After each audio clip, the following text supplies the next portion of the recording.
Oh no, is the sky falling? Well, if you're in real estate, by now you have heard about the new change in commission laws. Otherwise, you live under a rock, right?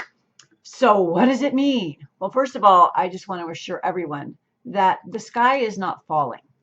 Now, sure, this is changing things. But remember, and you know what this channel is about, we work with a lot of mindset stuff and manifestation stuff and energetic things.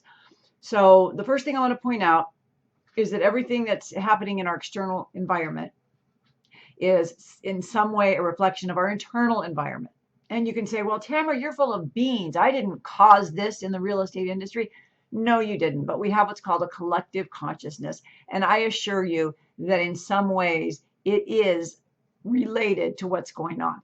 But who cares about that? Here's what we want to focus on. Number one, anytime that there's a change in an industry, and this is the first time in like 100 years commissions have changed, or not the commissions, but the commission structure, the way that it plays out, all of that. And it's okay. It's okay. Things change. It's the agents who are committed, who are dedicated, who manifest, who have the right mindset that will continue to prosper.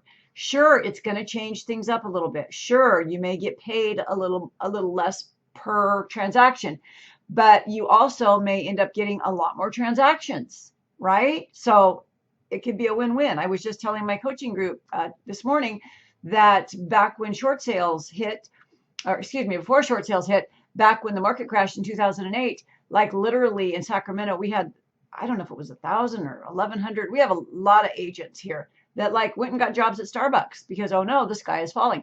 The sky is not falling. When there's a big change in your industry, any industry that you're in, it's an opportunity for growth. And, you know, just like with a natural disaster, when things happen, it's a chance to rebuild. And we've got to stay focused on that, because if we get hooked into the negative and the naysayers and the doom and gloom, we're going to be those people that are like, oh my God, the sky is falling. I'll never make another penny. What'll I do? You can't do that, especially because it's all an illusion. It's not, the sky is not falling. It's going to be okay. Now, you need to speak to your broker or go to the NAR website, who is just overwhelmed right now with people freaking out. Essentially, and don't quote me as being an expert or a legal person because I'm not a lawyer, but I have taught real estate law at college, so I know a little bit, but I don't profess to be an expert or a professor of this particular topic. Okay, I want to make that really clear. That's my disclaimer. Don't quote me and say, well, Tamara said. But my understanding as it is simply that it is not automatically assumed or presented that the seller will pay the buyer's agent's commission. Okay, they still can opt to do that. Just so you know, they just cannot put it in MLS. I don't get that part. I think it's sort of silly, but it cannot be put in MLS. So here's how it would look. You will legally get a buyer broker agreement with your buyers before you start your home hunting endeavors. Okay, that's something that we had when I worked at CAR 25 years ago. Something a lot of agents don't use. Well, now you got to, right? It's no big deal. It's just saying, Mr. Buyer, if you decide to buy a house in the next, I don't know, say 6 months, you're going to work with me. That means if you mosey on into an open house, I'm going to still get my just payment for it. I'm going to get compensated for it. Okay, however it looks like. So you have the buyer sign a buyer broker agreement, and then you go about your merry way and you find houses for them to look at. When and if they find the house that they really want to consider writing an offer on and they love, or maybe a few houses, then it's you as the buyer's agent picks up the phone, calls the listing agent and says, hi, what's the deal with compensation on this one? You have every right to do that. The listing agent can then say they're not willing to compensate at all, or they are willing to compensate. And then you as the buyer's agent can say something like, okay, I'll let my buyers know. And here's the deal. I'm just going to be arbitrary. Say $5,000 would be what your commission would be if it was in the old way, which is now illegal. And your commission would be $5,000. That would be what was going to your broker. You can have the buyer pay it. You can reduce it. You could tell the listing agent that the buyers can only come in about 2,000. Does the listing agent want to pitch in? And of course, your first instinct is no listing agent's going to do that. But I tell you what, if I'm a listing agent and I've got a solid buyer, my first job, my first responsibility is to my seller. And if I've got a good buyer for that seller, am I going to shave a little bit off my commission and contribute to make that happen? You bet I would. And I hope all listing agents who are watching this will do the same thing. But in a happy land, that won't happen. I'm not saying it won't happen. I'm saying in an ideal happy land, it wouldn't. But we know it's going to.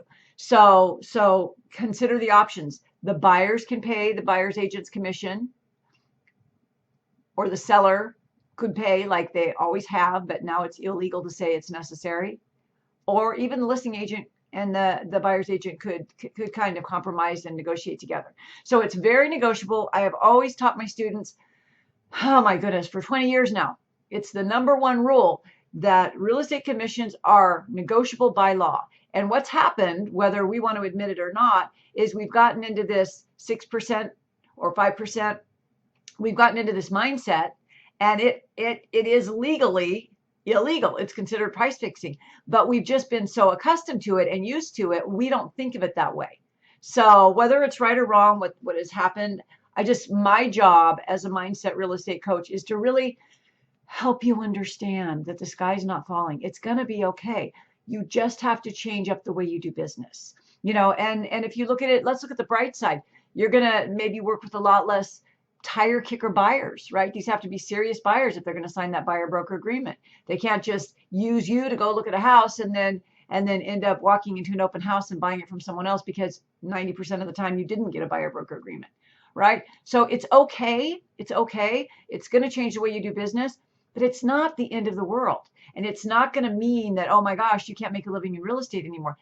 Quite contraire. In fact, I feel pretty sure that most sellers who will know about this are still going to want to put down the compensation because houses still have to sell, and maybe there will be a portion of sellers who are going to say, no, I'm not going to pay anything, or maybe they'll pay less, and maybe it'll be, a big negotiation. It's okay. It'll make every transaction a little more exciting, right? Don't think of it as every transaction a little more stressful. Think of it as more opportunity. Think of it as for opportunity to grow, to improve your negotiation skills, to really get clear on who your ideal client is, to attract other agents who are pleasurable to work with, because you could be a listing agent too, like me, and then you have that burden on you. So each side, both buyer's agent and seller's agent, will have a bit of a burden on them, but let's look at it as an opportunity. Okay. Learn what you need to know. I pretty much just said what you need to know. I mean, I've read through tons of things from NAR and tons of videos, and that's really what it boils down to is the things that I said. Do your buyer broker agreement and never put in MLS that there's a commission being paid to the buyer's agent. But that doesn't mean you don't get paid if you're a buyer's agent. Okay. You just may have to get creative in how you do it, but everything is up front on the table, and you absolutely have the right to call someone and say to the listing agent, are they doing any compensation? If the listing agent says nope, then you can tell your buyer, if you want to write an offer on this house, you've got to pay X amount for my fee, or we keep looking for other houses. And over time, if enough sellers stop doing that, it's going to become clear that they're going to have to pitch in a little bit. And I'm not saying anything illegal here, so don't cite me on this. I'm just saying that a seller who's really motivated, when we're looking at buyers who, scraped everything they have together just to get a down payment, right? This is going to be a game changer, and it may change the lending institutions. I mean, we don't know, but I do know one thing, and that is the more that we million strong put our hearts and minds together and see it as an opportunity and embrace it and work with it and stay positive about it and envision it being something better for our businesses, way more that improves our odds. of success. And that's what we want, right? We want success. So that was my little tidbit on what I think about NAR. The sky is not falling, so do not be afraid. Do not be afraid, my friend. Go out there and conquer. Have a beautiful day.